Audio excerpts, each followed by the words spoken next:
Bonjour, à la une des quotidiens parus ce vendredi 22 décembre 2017, l'Observateur, dans le cadre de la traque des biens mal acquis, barre à sa une, Mimi crée des ennuis à Macky. L'ancienne Premier ministre Mimi Touré plonge l'État dans des difficultés. En effet, concernant le recouvrement des biens supposés mal acquis, la polémique sur les 200 milliards de francs CFA recouvrés ne cesse d'enfler. Selon l'Obs, les avocats de l'État sont prêts à engager la bataille pour être payés sur la base des 200 milliards de francs CFA annoncés par l'ex-premier ministre Mimi Touré.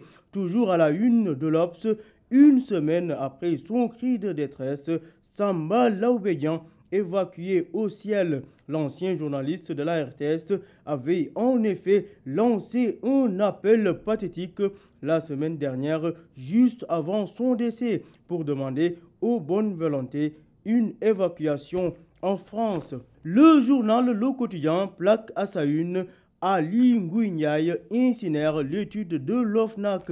Dans le rapport de l'Office national de lutte contre la corruption, la police et la gendarmerie sont considérées comme les deux entités les plus touchées par la corruption, ce que refute le ministre de l'Intérieur, Ali Ngouille, qui lave à grandes eaux la police et la gendarmerie nationale en déclarant, je cite, « Je ne suis pas convaincu ». Par ailleurs, le quotidien nous apprend que le Parti socialiste diffère l'exclusion de Khalifa Sall et compagnie. En effet, le bureau politique se réunira finalement le 30 décembre 2017.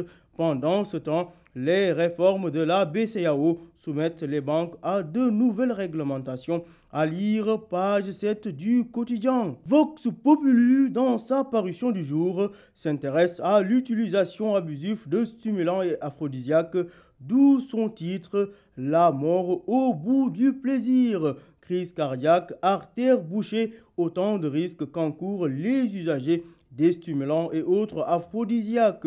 Vox Pop renseigne que les hommes sont plus exposés que les femmes, surtout après la cinquantaine. À la une de Vox Pop, l'on s'intéresse également à l'affaire d'évasion dans la maison d'arrêt pour femmes de Rufisque. Impliqués dans une évasion, deux gardes pénitentiaires risquent 2 ans de prison.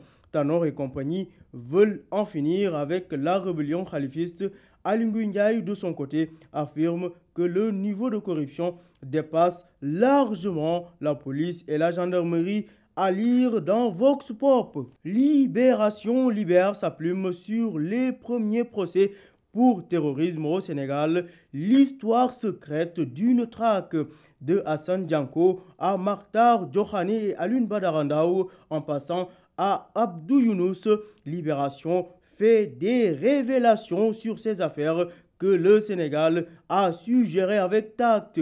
La chambre criminelle va se pencher à partir de ce 27 décembre 2017 sur ces dossiers qui ont défrayé la chronique. Justement, le journal L'Enquête nous apprend que Imam Ndao et compagnie seront jugés ce mercredi 27 décembre. L'enquête qui est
Barça Real de demain. À vos journaux et bonne lecture.